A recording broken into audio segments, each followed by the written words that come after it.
오늘 성가대 찬양이 참 의미가 있네요. 험한 산도 괜찮고 바다 끝이라도 괜찮고 나를 보내달라고 목숨까지도 아끼지 않겠다고 그런 아름다운 찬양으로 하나님께 영광을 돌리셨습니다. 우리 성가대 아름다운 찬양으로 영광을 돌렸는데 그렇게 살 수 있기를 바랍니다. 목숨까지라도 아끼지 않고 하나님 앞에 나를 보내달라고 그렇게 고백하는 귀한 믿음의 힘이 우리 성가대 그리고 우리 모든 성도님들의 삶 속에 충만케 되기를 주의 이름으로 축원합니다. 적어도 그리스도인들은 예수로 사는 사람들이죠. 예수님 때문에 울어야 되고요, 예수님 때문에 웃을 수 있는 사람, 예수로 울고 예수로 웃는 사람, 바로 그가 그리스도인입니다. 어때요? 살아오면서 예수님 때문에 우십니까? 예수님 때문에 웃을 수 있어요? 여러분, 이거 정말 중요합니다. 굉장히 복잡한 게 신앙생활이 아니에요. 여러분, 예수로 울고 예수로 웃을 수 있어야 됩니다. 그렇다면 여러분 신앙생활 잘하고 있는 거예요. 여러 가지 따지고 여러 가지 체크하고 그래서 당신 건강합니다, 그렇게 말할 수가 없어요. 건강검진 받으러 가면 피 뽑아서 검사 딱 하면 거의 다 나옵니다. 신앙생활 복잡하게 하는 게 아니에요. 예수로 사는 거예요. 예수님 때문에 울을 수 있고 예수님 때문에 웃을 수 있는 이 인생 살아가면 건강한 영성으로 신앙생활 하고 있는 겁니다. 저는 우리 성도들에게 그런 은총이 함께하기를 바랍니다. 예수로 웃고 삽시다. 예수로 때로는 웁시다. 우리가 성경을 읽을 때에 창세기 1장 1절을 읽으면 태초에 하나님이 천지를 창조하셨다라고 말합니다. 그리고 나서 관계가 나옵니다. 하나님께서 아담을 지으셔요. 아담은 맨 처음 하나님과 관계를 맺습니다. 그리고 난 다음에 하나님께서 아담의 홀로 있는 것이 아름답게 보이지 않아서 그의 갈빗대를 빼서 하와를 지으십니다. 그리고 아담에게로 데려올 때 아담이 이는 내 살 중에 살이요 뼈 중에 뼈다, 이렇게 탄성을 지릅니다. 그 다음부터 아담에게는 하와라고 하는 관계가 형성됩니다. 그런데 그 아담과 하와 사이에 하나님이 계세요. 굉장히 중요한 얘기입니다. 그러니까 태초에 관계가 있었지만 그 관계는 항상 하나님과 함께하는 관계였다는 거죠. 이는 하나님의 사람들이 살아가는 삶의 모습입니다. 하나님의 사람들은 누군가와 관계를 이어갈 때에 항상 그 사이에 하나님이 함께하는 관계여야 됩니다. 히브리 알파벳 철자를 통해서 말놀이를 하나 여러분에게 소개하고 싶습니다.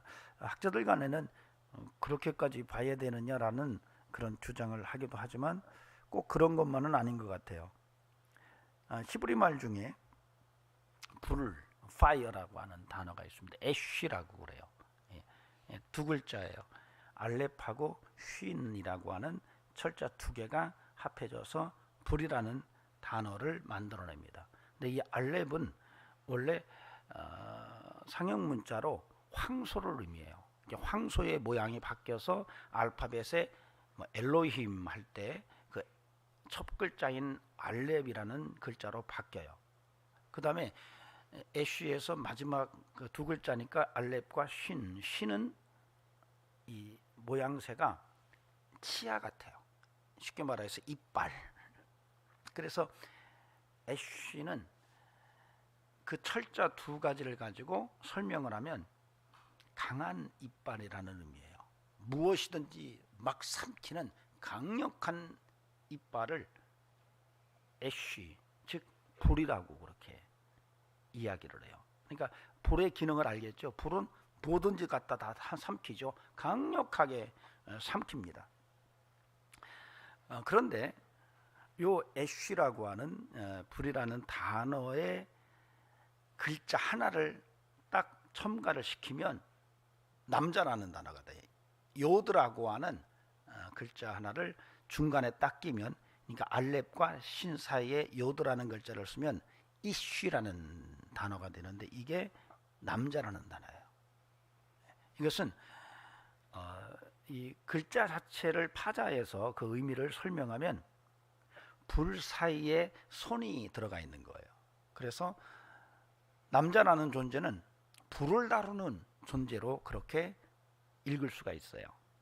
근데 여자는 불이라고 하는 애쉬에다가 마지막 끝에 해라고 하는 자음을 붙여놨어요. 해는 이게 드러내다 이런 말이에요.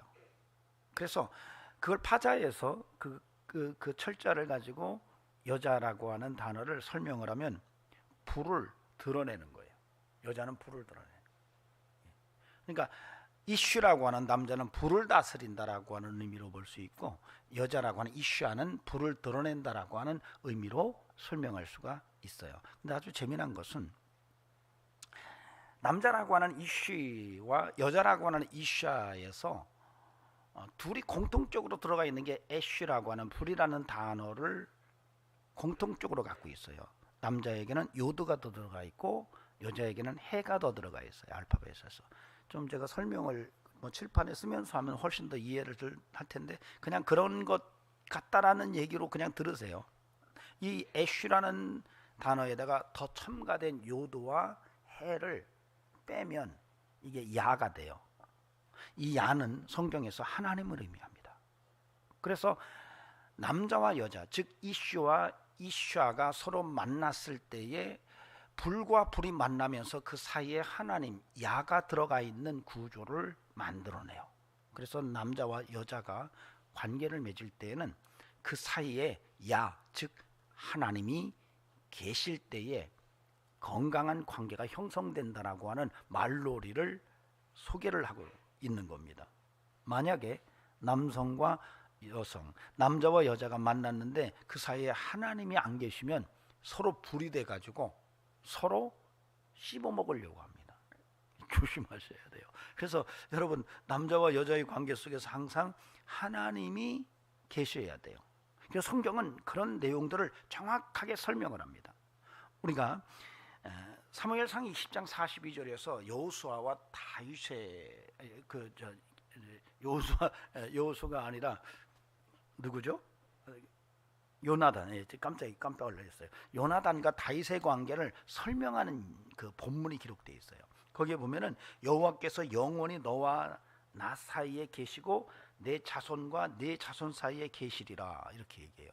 요나단과 다윗이 관계를 맺을 때 그렇게 얘기하는 거예요. 너와 나 사이에 영원히 여호와가 계시고 네 자식과 우리 자식 사이에도 영원히 계시기를 원한다라고 하는, 이게 가장 건강한 관계입니다.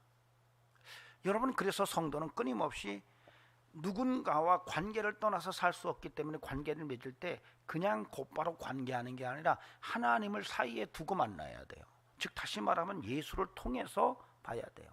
누구든지 관계를 맺을 때 예수를 통해서 관계를 맺어야 건강한 관계가 되는 것이지, 그렇지 않으면 불이 될 수가 있어요.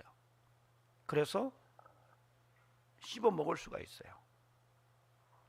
여러분, 부탁드립니다. 늘 예수를 통해서 관계할 수 있는 그런 귀한 영성이 우리 성도들의 삶 속에서 고백될 수 있기를 바랍니다. 심리학에서는 그렇게 얘기를 해요.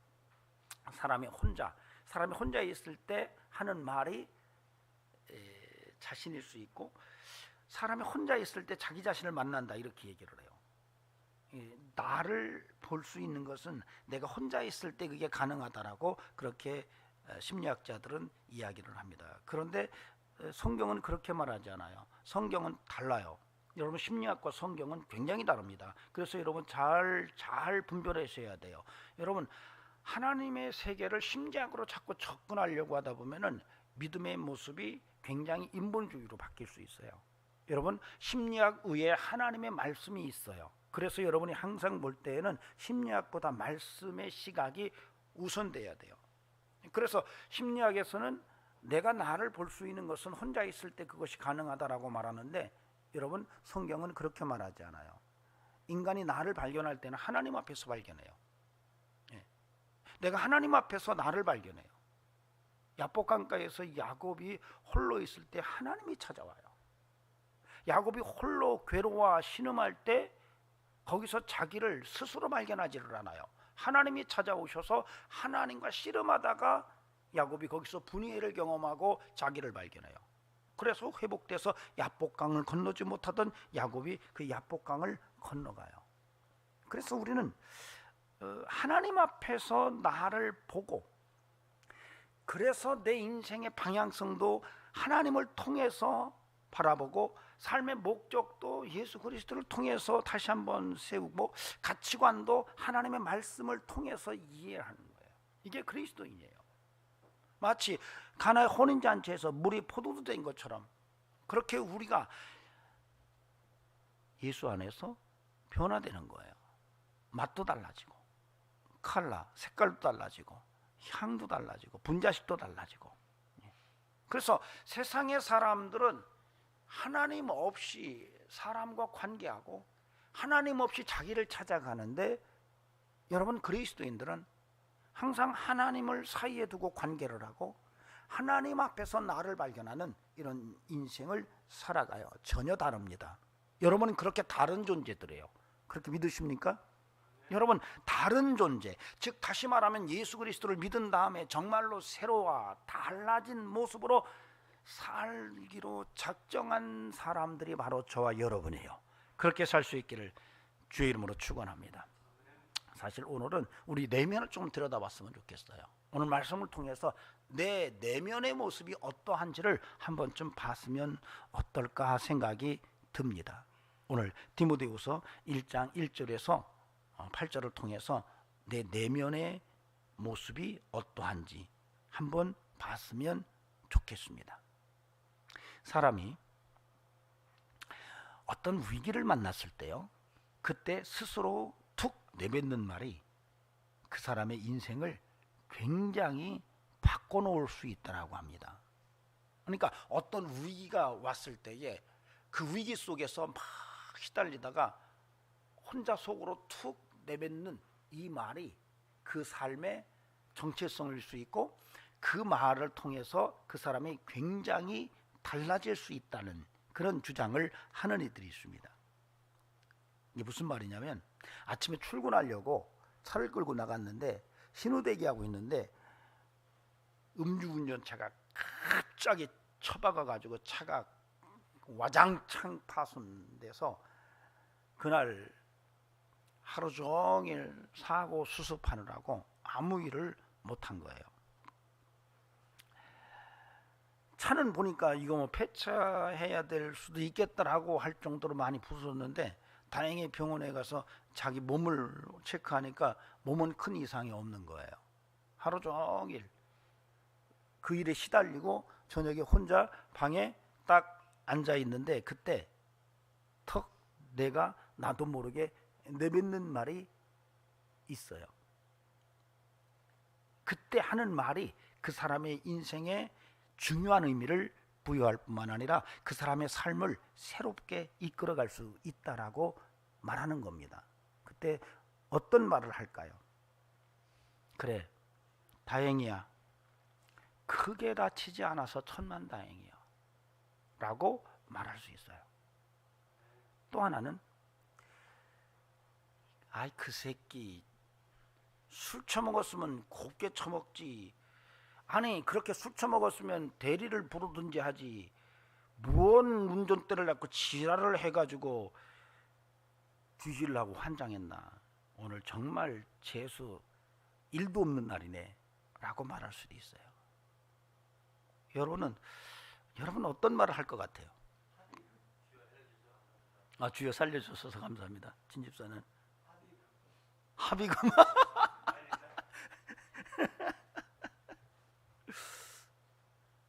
주님 감사합니다. 비록 하루 온전하게 지내지 못하고 하루를 망쳤지만 그래도 지켜주신 게 주님의 은혜입니다. 음주운전한 사람이 크게 다쳤는데 하나님, 이번 기회에 술 끊고 빠르게 건강 회복되기를 기도합니다. 이렇게도 말할 수 있지 않을까요? 근데 참 재미난 것은요, 그런 위기 상황 속에서 혼자 내뱉는 말은 그냥 내뱉지를 않는다는 거예요. 그 말은 어렸을 때 부모에게 들은 말을 한답니다. 어렸을 때 부모가 한 말이 그때 무의식적으로 툭 나온다는 거예요. 어렸을 때 그릇을 들고 있다 깨먹었어요. 그때 엄마가 그 그릇을 깨먹는 아이를 보고 괜찮아? 아유 오케이? 괜찮아? 다치지 않았어? 이렇게 말을 하는 부모를 둔 자녀는 나중에 위기를 당했을 때 반응이 그렇게 나온다는 거예요. 다치지 않아서 감사하다 이렇게 말한다는 거예요. 근데 그릇을 딱 깨먹는데 야 이 자식아 또 깼어? 그 그릇 내가 제일 아끼는 건데 또 깨먹었구나.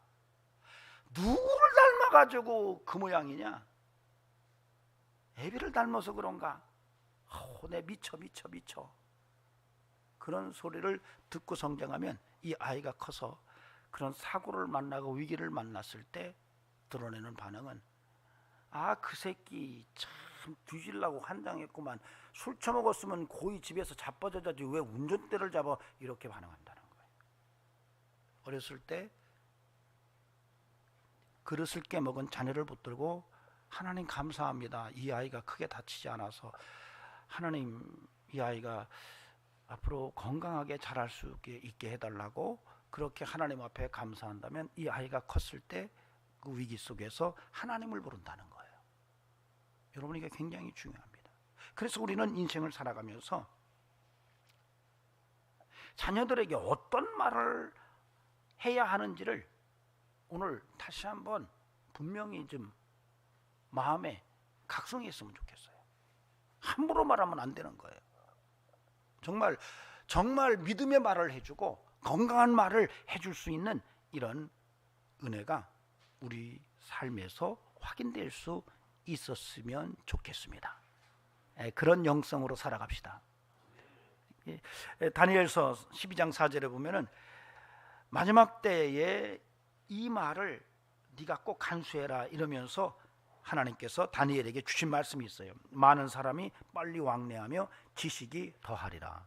말세가 되면은 많은 사람들이 굉장히 빠르게 왕래를 하고 지식이 어마어마하게 더해질 것이다. 이렇게 다니엘에게 말세의 현상에 대해서 가르치시고 그것을 봉함해라 이렇게 하나님께서 말씀하셨어요. 근데 요즘에 그런 것 같아요. 굉장히 빠른 시대죠. 어느 시대보다도 앞으로 더 빨라지겠지만 지식은 어마어마한. 그래서 어쩌면 이런 빨리 움직이고 정말 너무 바빠서 힘든 시대를 지금 우리가 살아가고 있는데 이 빠른 시대를 살다 보니까 나도 모르게 나를 볼 기회를 잃어버리는 거예요. 내 자신을 한 번쯤 조용하게 들여다볼 수 있는 하나님 앞에서 내 자신이 어떤지를 한 번쯤 들여다볼 수 있는 이런 것조차도 잃어버리고 지금 바삐 살고 있어요. 오늘 여러분이 하나님 말씀 앞에서 여러분 자신을 한번 들여다볼 수 있길 바랍니다. 내가 지금 어떻게 살고 있는가? 내 내면은 어떤 모습인가? 하나님 보시기에 합당한가? 정말로 내가 그리스도인다운 삶을 살고 있는가? 내가 삶의 목적은 어떻게 세워놓고 사는가? 내 삶의 방향성은 어떠한가? 한 번쯤은 우리가 우리 자신을 정확하게 그리고 냉철하게 분석하고 들여다보고 그리고 다시 한번 내 삶의 방향이 잘못됐고 목적이 잘못됐다면 하나님 말씀 앞에서 조정하고 새롭게 구조를 세워나가는 지혜의 삶이 필요합니다. 오늘 그런 은혜가 하나님의 말씀을 통해서 여러분 마음속에 다시 한번 들려지기를 소망합니다. 오늘 디모데후서 1장 1절에서 8절 말씀은 사실은 목회 서신 중에 일부분입니다. 바울의 서신서들이 이렇게 나누어져요. 옥중서신, 목회서신 이렇게 나올 때 이 디모데 전후서와 디도서는 목회서신에 해당합니다. 왜냐하면 디모데와 디도는 바울이 개척한 교회의 지도자로 일을 했기 때문에 그들에게 보낸 편지예요. 그래서 목회 서신에 디모데 전서, 후서 그리고 디도서가 들어가 있습니다. 그런데 이 디모데 후서는 이렇게 목회 서신임에도 불구하고 바울의 강력한 사랑의 마음이 디모데에게 전해지는 이런 메시지로 가득 차 있어요. 이 부성애가 가득한 그러한 책 중에 하나가 이 디모데 전후서인데, 그 중에 디모데 후서는 아주 굉장히 중요한 의미를 담고 있는 책입니다. 왜냐하면 사실은 바울은 로마 감옥에 2번 투옥이 됩니다. 예루살렘에서 문제가 돼서 가이사에게 소송을 함으로써 투옥이 됐고, 근데 그때는 생각보다도 바울이 감옥 생활 같지 않은 삶을 살아요. 그러니까 자유롭게 사람들도 만나고 많은 사람들의 도움도 아주 자유롭게 이렇게 받으면서도 구속된 이런 상태로 삽니다. 그런데 또 한 번 구속이 됩니다. 풀려났다가 풀려난 사이에 디모데전서를 쓰고 그 다음에 다시 구속이 돼요. 그 구속이 될 때는 언제쯤이냐면은 네로가 로마에 불을 쏴지르고 그 불이 원인이 기독교인이라고 하는 누명을 씌워놓은 다음에 그 정치적인 누명을 해소하기 위해서 기독교의 지도자들을 잡아들이는데, 그때 바울이 2차 투옥이 됐다고 봐요. 그때 2번째 감옥에 투옥이 돼서 이제는 국가의 민심을 흔들기 위해서 죄를 지었다는 죄명으로 바울이 투옥이 됐을 때는 굉장히 삼엄한 그런 쉽지 않은 그런 옥고를 치르게 되는데, 그때에 쓴 것이 바로 디모데 후서입니다. 그때 바울은 자기가 이제 얼마 살 수 없다는 것을 알고 있었어요. 이제 곧 여러분 4장에 가면 바울이 내가 이제 죽을 날이 얼마 남지 않았다고 말하면서 디모데에게 속히 나를 좀 만나줬으면 좋겠다라고 그렇게 이야기를 합니다. 그러니까 바울은 그때쯤 내가 이제 얼마 살지 못할 거라고 그렇게 생각을 하고 고민을 했던 것 같아요. 내가 이 땅을 떠나면 내가 그동안에 하던 이 사역을 누가 맡아서 해줄 것인가에 대한 생각을 했던 것 같아요. 굉장히 고민하고 굉장히 생각했는데, 오늘 말씀해 보니까 바울이 디모데에 대해서 3절을 보세요. 내가 밤낮 간구하는 가운데 쉬지 않고 너를 생각하여 라고 말해요. 그러니까 내가 이 땅을 떠나갔을 때 내 대신 이 사역을 계속 이어갈 수 있는 사람이 누구일까라고 고민을 하면서 생각한 게 디모데였을 것으로 보여져요. 그래서 사실은 그런 가운데서 디모데 후서를 쓴 거예요. 그러니까 디모데 후서는 바울의 유언 같은 내용이 담겨져 있습니다. 바울이 죽음을 벌써 예감하고 그리고 디모데에게 나를 좀 와서 만나줬으면 좋겠다. 그래서 그런 마음을 담아 디모데에게 2번째 편지를 보내는 내용 속에 오늘 본문이 있습니다. 그리고 사실 전승에 의하면 주 68년에 네로 통치 시대 때에 바울은 참수형을 당합니다. 십자가형을 당하지 않고 참수형을 당해요. 그 이유가 있어요. 바울은 로마 시민이었습니다. 로마 시민은 십자가형을 처할 수가 없습니다. 그래서 참수형으로 세상을 마지막 점을 찍습니다. 자, 이런 배경이 디모데 후서에 있어요. 자, 그런 과정 속에서 이 디모데 후서는 4장으로 되어 있는데 1장, 2장과 3장, 4장이 구별이 돼요. 1장, 2장은 현재 시련을 참고 인내하라. 3장, 4장은 다가올 시련을 너희들이 정말 잘 준비해라 라고 하는 이런 메시지로 나누어져요. 이런 배경을 우리가 보면서 오늘 본문의 메시지를 함께 들여다보는 그런 시간을 갖도록 하겠습니다. 다시 말하면 임박한 죽음을 앞에 두고 그 다음에 내가 떠난 다음에 누가 나의 하던 일을 이어갈 수 있었을까라고 하는 이 고민 속에서 깊이 기도하고 깊이 생각하다가 디모데를 그 적임자로 생각해서 그를 불러들이는 이런 편지의 내용이 디모데 후서인데, 이 디모데 후서의 오늘 본문이 오늘 이 시대 속에서 우리에게 주는 메시지가 무엇인지를 함께 들여다보는 시간을 갖도록 하겠습니다. 여러분, 특별히 여러분 내면을 한번 들여다볼 수 있기를 주의 이름으로 권면을 드립니다. 사실 오늘은 편지문입니다. 편지한다라는 얘기를 정확하게 표현을 합니다. 여러분 보세요. 2절에서 사랑하는 아들 디모데에게 편지하노니, 이게 편지문이에요. 그러니까 편지 양식을 가지고 이 본문이 쓰여져 있습니다. 그래서 1절, 2절은 편지문의 인사고 3절부터는 그러한 편지의 구체적인 내용들이 즉각적으로 언급이 돼요.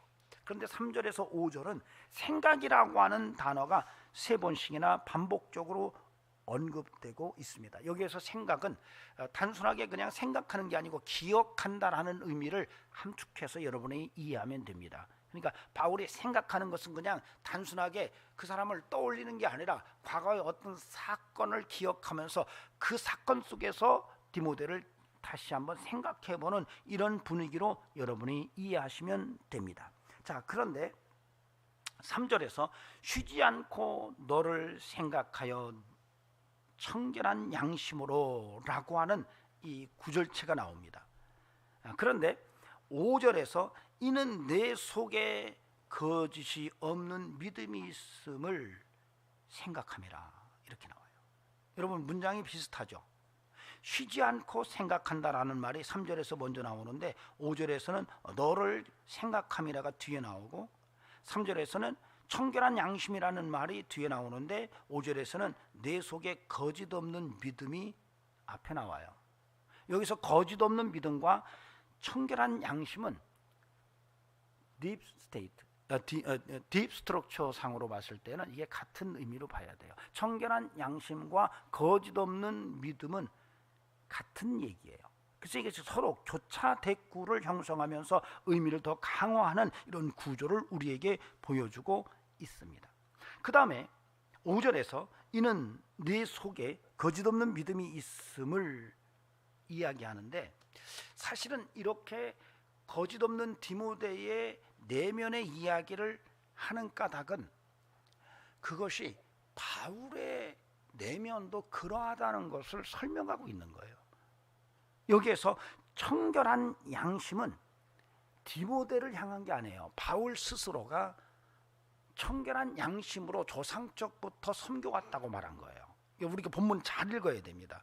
3절, 내가 밤낮 간구하는 가운데 쉬지 않고 너를 생각하여 청결한 양심으로 조상적부터 섬겨오는 하나님께 감사하고. 누가? 내가. 바울이 청결한 양심으로 하나님을 섬겨왔다라는 얘기를 하는 거예요. 그런데 디모데는 그 외할머니, 그 다음에 어머니를 통해서 내려오는 거짓 없는 믿음이 계속 이어져 왔다라고 이야기를 하고 있다는 거죠. 유사해요. 조상적부터라는 말이 나오고 외할머니와 어머니를 통해서 왔고, 같은 조상의 어른들의 영향력 속에서 바울은 청결한 양심으로 신앙생활을 했고 디모데는 거짓 없는 믿음으로 신앙생활을 했다라고 하는 것을 이야기하고 있어요. 여러분, 그래서 바울은 내가 이 세상을 떠난 뒤에 누가 적임자일까, 이 일을 감당할 적임자일까를 찾고 있는데 바로 자기의 내면과 유사한 디모데를 생각해냈다는 거예요. 자신은 청결한 양심으로 사역을 감당했는데 디모데를 보니까 거짓 없는 믿음으로 신앙생활을 이어왔다는 것을 알고, 아하, 디모데를 후계자로 삼아야 되겠다라고 그렇게 결정한 거예요. 여기에서 거짓 없는 믿음이라고 하는 것은 연기하지 않는 이라고 직역할 수 있어요. 꾸밈 없는 이라고 하는. 그래서 위장하고 심지어는 막 변장하고 어떻게는 화장도 하잖아요. 그런 신앙생활을 이야기하는 겁니다. 즉 뭔가 겉과 속이 다른 이러한 신앙생활을 거짓 없는, 거짓이라고 본 거예요. 그러니까 거짓 없는 그런 겉과 속이 다른 이런 신앙생활이 아닌 것을 바울은 디모데를 통해서 읽은 거예요.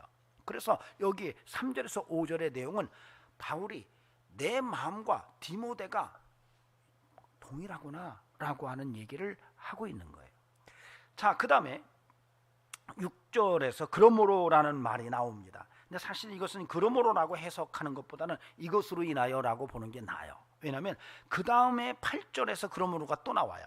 대부분이 문장 속에서 그러므로가 등장할 때는 결론에 이르렀을 때 이런 접속사를 씁니다. 근데 오늘 본문 속에서 두 번의 그러므로가 나오는데 이걸 직역하면 6절의 그러므로는 이것으로 인하여라고 보는 것이 맞고, 결론은 8절에서 그러므로는 정말 결론의 이야기를 담고 있어요. 그래서 그러므로 너는 내가 우리 주를 증언함과 또는 주를 위하여 갇힌 자 된 나를 부끄러워하지 말고 오직 하나님의 능력을 따라 복음과 함께 고난을 받으라 라고 하는 것이 사실 오늘 결론에 해당해요. 그래서 6절의 그러므로는 그런 까닭에 그것으로 인해서 이렇게 앞에 문장과 뒤의 문장을 이어주는 이런 기능을 하는 구절체라고 여러분이 보시면 됩니다.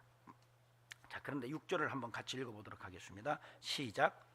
그러므로 내가 나의 안수함으로 내 속에 있는 하나님의 은사를 다시 분리듯하게 하기 위하여 너로 생각하노니.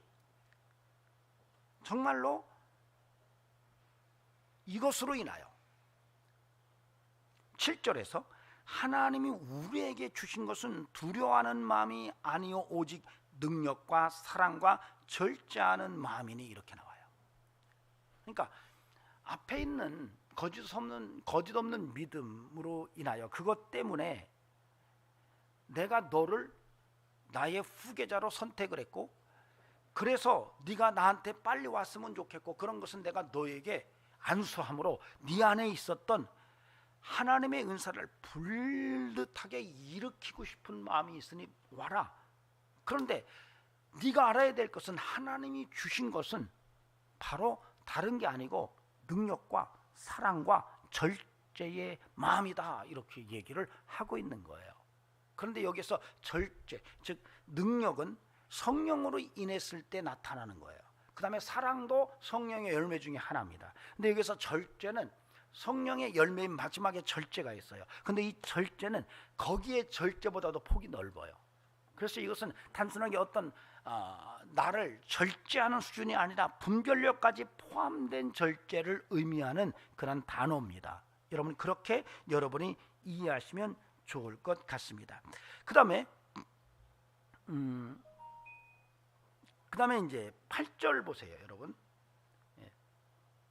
8절 같이 읽어볼까요? 시작.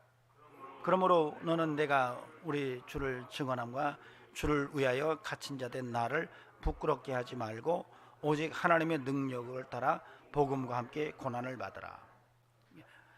바울은 디모데에게 정말 고난을 감내하고 나와 복음을 위해서 함께 갔으면 좋겠다. 내가 이 일을 마치고 이제 곧 떠나가면 네가 그 일을 좀 맞춰줬으면 좋겠다라고 이야기를 하는데, 그런 것을 위해서 하나님이 주신 것을 이야기할 때에 아주 독특한 표현을 씁니다.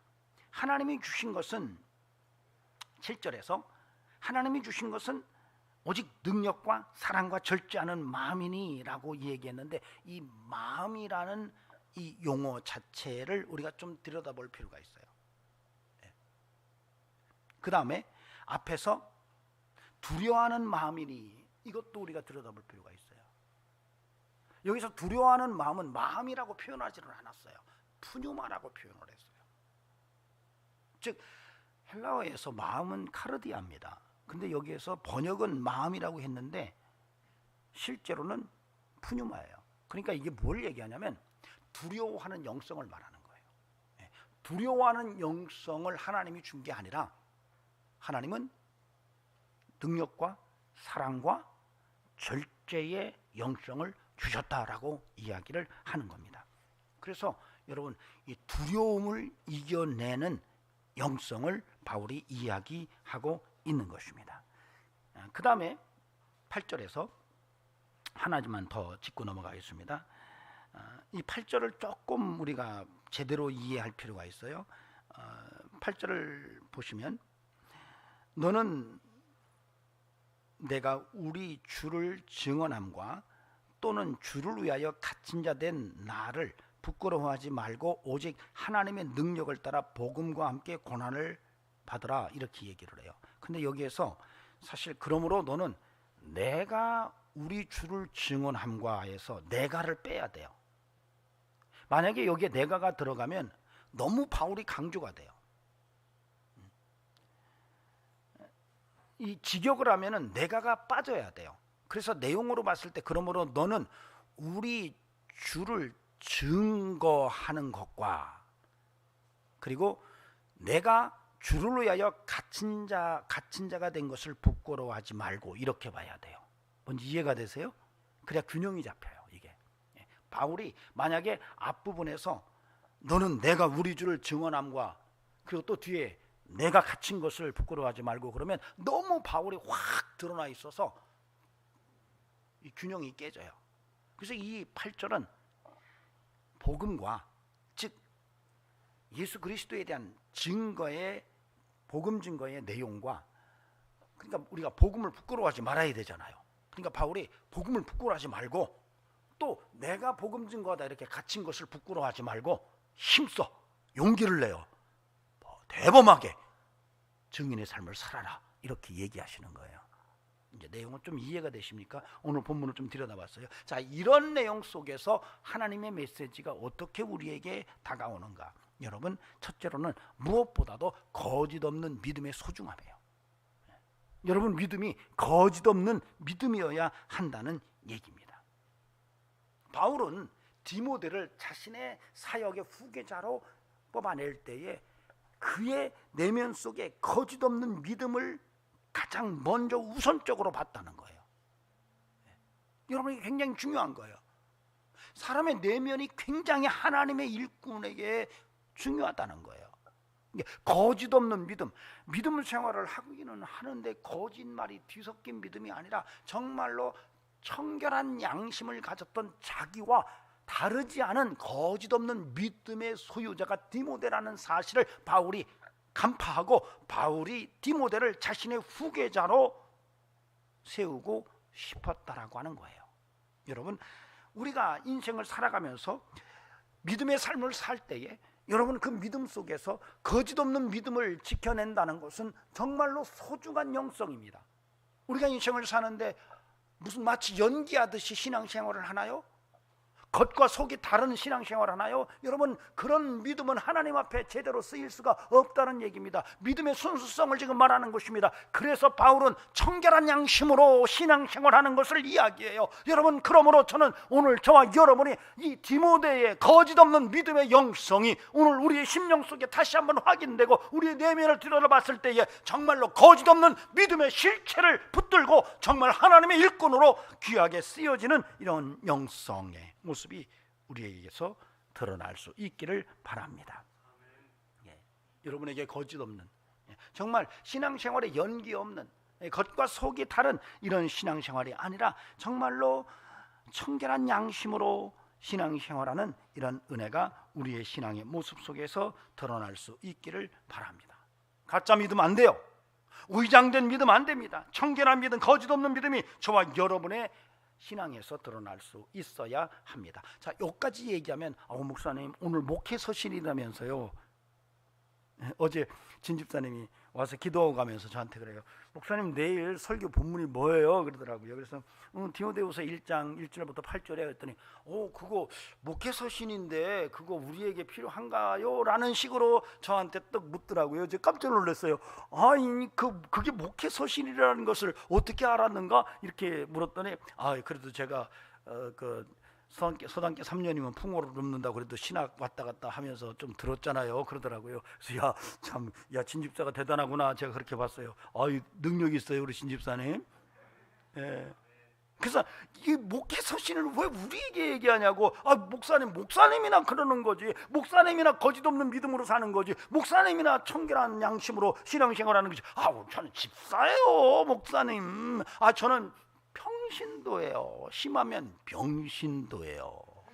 이렇게 이야기하면서 도망갈 구멍을 찾으려고 할 수 있어요. 그러나 여러분, 평신도든 병신도든 집사든 목사든 모두가 예수 안에서 감당해야 될 신앙의 정체성인 것입니다.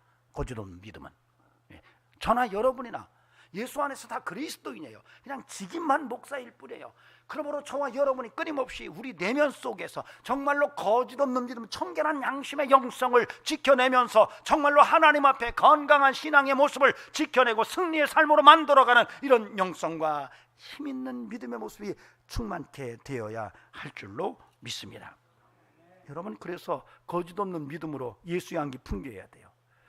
저와 여러분이 예외가 아닙니다. 집사도 예외가 아닙니다. 여기 권사님들도 예외가 아니에요. 장로님들도 예외가 아니에요. 목사도 예외가 아니에요. 모두가 거짓 없는 정말로 청결한 양심을 가지고 바른 신앙으로, 정말 위장된 신앙이 아니라 겉과 속이 다른 영성이 아니라 정말 순수한 영성으로 하나님 앞에 쓰여지는 그런 인생이 되어야 하겠습니다. 그런 은혜가 있기를 주의 이름으로 간절히 축원합니다. 자, 그런데 그 거짓 없는 믿음의 뿌리가 어디서 왔어요? 디모데를 보고 내가 너희 안에 거짓 없는 믿음이 있는 것이 정말 확신이 돼. 그런데 바울이 그 뿌리를 어디서 찾아요? 외할머니와 어머니에게서 찾아요. 그러니까 너 외할머니에게도 그런 모습이 있더니 네 어머니에게도 그렇더니 너에게도 그게 있구나. 바울도 그래요. 내가 청결한 양심으로 조상적부터 섬겨왔대요. 여러분, 그래서 이게 얼마나 중요한지 몰라요. 하나님께 쓰이는 인생의 소중한 밑바탕이 여러분 가정에서 형성된다는 거죠. 가정에서 형성된다는 거예요. 집에서 부모들의 신앙생활을 통해서 배운다는 거예요. 여러분, 그래서 이거 우리가 굉장히 심각하게 들어야 됩니다. 내가 하나님 앞에 건강한 영성으로 서야 바로 우리 자녀들이 건강한 영성으로 하나님 앞에 설 수 있다는 것을 오늘 본문은 이야기하고, 바울이 디모데에게서 그런 부분들을 지적하고 있어요. 여러분은 어떻습니까? 지금 여러분의 가정에서 여러분의 신앙생활하는 것이 정말로 거짓 없는, 정말 자녀들이 볼 때에, 여러분 주변의 사람들이 볼 때에 정말로 거짓 없는 믿음이구나, 정말 청결한 양심으로 신앙생활하는구나 라는 이야기를 들을 만한가? 가끔 우리 집사님 중에 한 분이 그래요. 이 대리운전을 하다가 많이 술 취하는 사람들하고 대화를 하다 보면은 끊임없이 전도를 하는데 상당수가 교회 안 나가는 이유를 설명을 하는데 자기 가족 중에 먼저 믿었던 사람이 엉망으로 신앙생활을 한다는 거예요. 자기 집안에 권사님이 계시고 장로님이 계시고 목사님이 계신데 그분들이 하는 것 보면은 정말 야, 이거 뭐야 도대체, 이게 믿음 생활하는 사람들의 모습이야 라는 생각이 속에서 확 올라오는데, 그래서 내가 안 믿는다 이렇게 얘기하더라는 거예요. 여러분, 성도가 오히려 복음 증거에 걸림돌이 되고 있는 것이 오늘 우리의 현장에서 들려오는 소리예요. 부탁드립니다.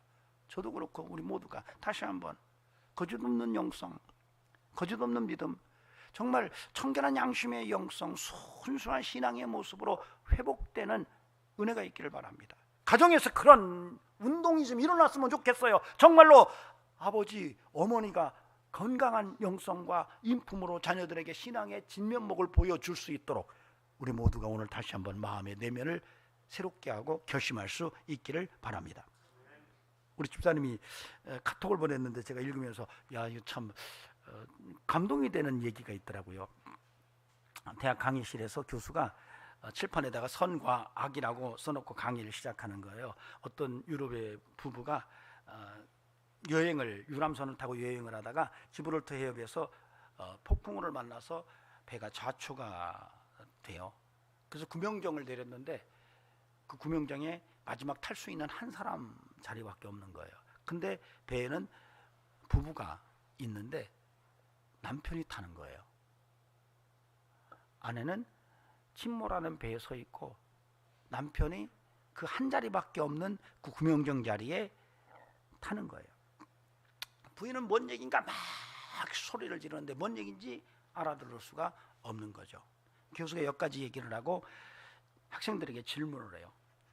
여러분, 이렇게 다급한 상황에서 부인이 남편에게 구명정을 타고 나가는 남편에게 뭔 소리를 했을까요? 이렇게 묻는 거예요. 학생들이 그 질문에 화가 난 반응을 보이는 겁니다. 당신을 저주합니다. 내가 당신을 내 남편으로 택했다는 것이 정말 한이다. 내가 눈이 삐었지. 응? 너 어디 가서 얼마나 잘 먹고 잘 사는지 한번 내가 죽어서도 부릅뜨고 보겠다. 뭐 이런 얘기들이 막 나오는 거예요. 교수가 이렇게 지나가다가 한 학생이 고개를 숙이고 있는 것을 보고 툭 치면서 너는 어떻게 생각하니? 그랬더니 이 학생이 나지막하게 그런 얘기를 하는 거예요. 의외의 대답이 나와요. 교수님, 저는 제 생각할 때에는 부인이 아마도 그렇게 울부짖은 것은 우리 아이들 잘 키워달라고 그랬을 것 같아요. 그렇게 얘기했어요. 그랬더니 교수가 깜짝 놀라면서 너 이거 이 얘기 들었어? 어디서? 너 이 얘기 어디서 들은 거야?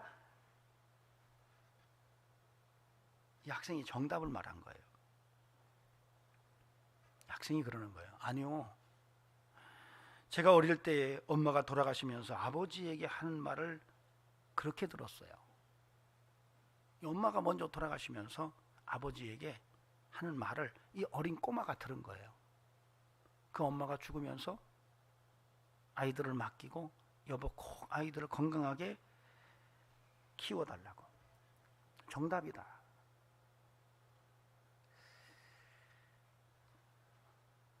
침몰한 배와 함께 아내는 죽었고 아버지는 살아와서 아이들을 키워요. 얼마 후에 아버지도 병에 들어서 세상을 떠납니다. 유품을 정리하다가 자녀들이 아버지의 일기장을 봐요. 그때에 거기서 엄마와 함께 유람선을 타고 여행을 하다가 아버지가 홀로 살아온 이야기를 읽게 돼요. 그 내용은 그런 거였어요. 이미 엄마는 폐암 말기로 마지막 죽음의 여행을 남편과 떠난 거예요. 그런데 그 배가 공교롭게도 파손이 되는 거죠. 그래서 아내는 여보, 나는 얼마 못 살고 죽을 거야. 그러니 우리 아이들을 좀 살리려면 당신이 살아야 돼. 그래서 그 한 자리밖에 없는 그 구명정의 자리를 남편에게 양보한 거예요. 남편이 그때 상황을 써놨어요. 여보 미안하오.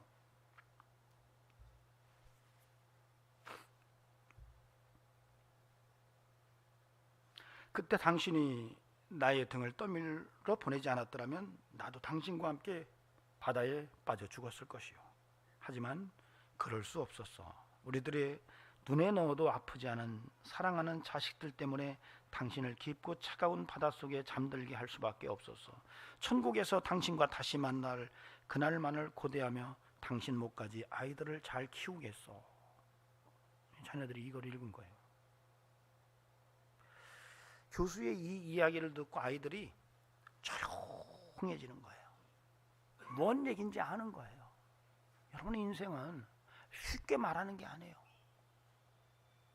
쉽게 입이 터졌다고 함부로 말하는 게 아닌 거예요. 근데 이런 것들이 어릴 때 가정에서 교육이 되는 거예요. 여러분, 그래서 저는 우리 모두에게 지금 내 속이 자녀들에게는 거침없이 다 공개가 되는데 거짓인지 아닌지 자녀들은 알거든요. 우리 아버지 우리 어머니가 신앙생활 하는 것이 진짜인지 가짜인지 알거든요. 거짓 없는 믿음을 자녀들에게 말은 하지 않지만 보여주고 있는지, 우리 아버지 우리 어머니가 정말 예수로만 사는 그런 정말 예수쟁이 맞았어라고 그렇게 훗날에 이야기할 수 있는지 여러분 한번 스스로 내면을 들여다볼 수 있기를 바랍니다. 다음으로 7절 말씀 같이 읽어보시겠습니다. 시작. 하나님이 우리에게 주신 것은 두려워하는 마음이 아니요 오직 능력과 사랑과 절제하는 마음이니. 아멘. 그렇게 내면에 부모로부터 받은 정말 거짓 없는 믿음의 바탕을 바울이 보고 그 다음에 한 얘기가 하나님이 주신 것을 얘기해요. 이 우선순위가 굉장히 중요합니다. 하나님이 주신 것은 두려워하는 마음이 아니라 능력과 사랑과 절제하는 마음이니, 여기 절제한다는 것 속에는 분별력까지 같이 포함됐다 그랬어요. 여러분, 두려워하는 영성이 아니래요. 여러분, 그래서 바울은 사실은 자기가 사역을 마치고 이제 곧 죽게 되는데, 죽은 다음에 디모데가 정말 어떤 상황도 두려워하지 않는 영성으로 살기를 원했던 거죠. 그래서 하나님이 주신 것은 두려워하는 영성이 아니야. 오히려 능력과 사랑과 절제의 마음을 하나님이 주셨어. 그 마음으로 정말로 앞으로 다가올 시련과 환난도 다 이겨내고 끝까지 복음 증거하는 인생을 살아야 돼라는 얘기를 하고 있어요. 그러므로 여러분, 두려워하지 않기를 바랍니다. 이 말씀이 오늘 우리 시대 속에서 다시 한번 재해석될 때에 여러분 정말로 저와 여러분이 두려워하지 않는 영성으로 설 수 있기를 바랍니다. 따라합시다. 두려워하지 말자. 두려워하면 안 돼요. 어떤 것도 두려워하지 마세요. 여러분, 학생이 공부하는데 공부를 두려워하면 공부를 먹어 생칠 수가 없어요. 여러분, 돈을 두려워하면 여러분 돈의 부자가 되기가 어려워요. 여러분, 질병을 앓고 있어요. 그 질병을 두려워하면 그 질병을 이길 수가 없습니다. 여호수아와 칼렙이 정탐꾼으로 약속의 땅에 갔다 들어와서 그 다음에 하는 말이, 그들은 우리의 밥이라고 말하잖아요. 그들은 우리를 볼 때에 메뚜기처럼 봤을 것이라고 하는 10사람의 보고와는 전혀 다르게 우리가 들어가면 하나님의 도우심 속에 능히 그 땅을 우리가 차지할 수 있을 것이다. 그들은 우리의 먹잇감이라고 이야기하잖아요. 그러니까 그들은 들어가요.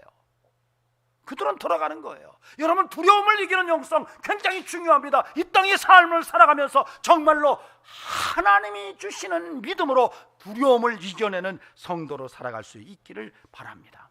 저는 우리 성도들의 삶 속에서 하나님이 주신 능력이 나타나기를 바랍니다. 아멘. 사랑이 나타나기를 바랍니다. 절제가 나타나기를 바랍니다. 아멘. 예, 여러분의 삶 속에서 하나님의 능력이 나타나기 바랍니다. 목사만이 아니에요. 여러분 삶 속에서 구체적으로 하나님의 능력이 나타나야 돼요. 그리고 여러분 삶 속에서 사랑이 나타나야 되고 절제가 있어야 돼요. 여러분, 이게 바울의 마지막 유언 같은 메시지예요. 그러니까 바울이 사역을 평생 한 다음에 마지막 정말로 중요하고 또 중요한 얘기를 하고 있는데, 하나님이 교회 공동체에 준 것은 바로 하나님의 능력이고 하나님의 사랑이고 하나님의 절제의 영성이라고 이야기를 하고 있는 겁니다. 그렇다면 오늘 이 시대 속에서 우리 교회가 어떠해야 하는가? 여러분, 하나님이 주신 정말로 피를 토하듯이 죽음을 앞두고 바울이 표효하는 말에, 야, 하나님이 주신 것은 능력이고 사랑이고 절제야. 여러분, 우리 교회가 이런 영성의 모습을 가질 수 있기를 바랍니다. 여러분, 우리 모두에게 하나님의 능력이 있기를 바라고요.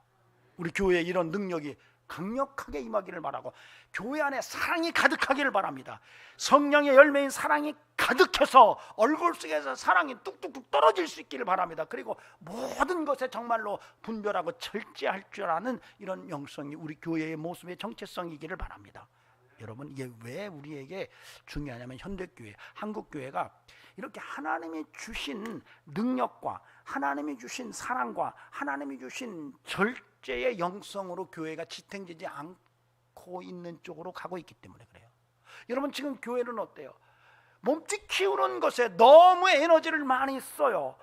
몸집을 키우고 자기 과실을 위해서 교회를 세워나가고 프로그램을 만들고 그 프로그램으로 교회를 운영하고 마치 기업이 기업을 세워나가는 것처럼 이렇게 교회가 움직이고 있는 것이, 그래서 내면에 들어가 보면 하나님이 주신 영성, 즉 능력과 사랑과 절제의 모습은 보이지 않아요. 성도들의 각자의 삶을 들어보면 그런 모습이 전혀 안 보여. 이게 오늘날 우리에게 문제라는 것이죠. 여러분, 교회 문을 열면 그 안에서 하나님의 능력이 느껴지고 하나님의 사랑이 다가오고 하나님의 절제의 모습이 성도들에게서 묻어나는 이런 영성의 공동체가 오늘 이 시대 속의 교회의 모습이어야 하는데, 그런 모습이 사라져가고 있다는 거예요. 저는 우리 교회가 앞으로 하나님의 능력과 은혜 속에서 하나님의 권능과 사랑과 절제의 영성을 드러내는 이런 교회의 모습으로 사라지기를 간절히 바랍니다. 우리 교회 모습을 지켜냅시다. 여러분, 바울은 68년도에 참수용으로 세상을 떠납니다. 그리고 바울이 그 다음 세대의 지도자로 디모데를 세웠는데, 디모데는 도미티아누스 황제 때 90년쯤에 예수님 때문에 순교를 합니다. 바울은 로마의 네로 황제 때에 참수용을 당하고, 디모데는 도미티아누스 황제 때에 죽습니다. 로마 역사 속에서 가장 잔악하고 기독교에게 가장 어려움을 줬던 황제가 네로와 도미티아누스인데, 이 두 믿음의 영웅들이 바로 그 잔악했던 로마 황제들에게 순교를 당합니다. 때에 여러분, 아까 우리 성가대가 죽음이라도 기꺼이 감당하겠소, 나를 보내소서, 이것이 말로만이 아니기를 바랍니다. 정말로 죽음을 각오하고 신앙을 지켜내는 영성이 이 시대 속에서 저와 여러분에게 신앙으로 고백돼서 그 일을 통해 하나님께 영광을 돌리는 귀한 은총이 함께하기를 주의 이름으로 축원합니다. 기도하시겠습니다. 존귀하신 하나님, 두려움을 이겨내는 영성을 갖게 하시고 하나님이 주시는 능력과 사랑과 절제로 교회를 충만하게 하는 믿음의 성도가 되게 하옵소서. 이제는 우리 구주 예수 그리스도의 은혜와 하나님 아버지의 살아계심과 성령님의 역사하심이 오늘도 믿음으로 하나님께 영광 돌리며 우리의 내면 속에서 무엇이 문제인지를 들여다보고 새롭게 우리를 하나님 앞에 내어놓기 원하는 귀한 심령들에게 영원토록 함께 하시기를 간절히 축원하옵나이다.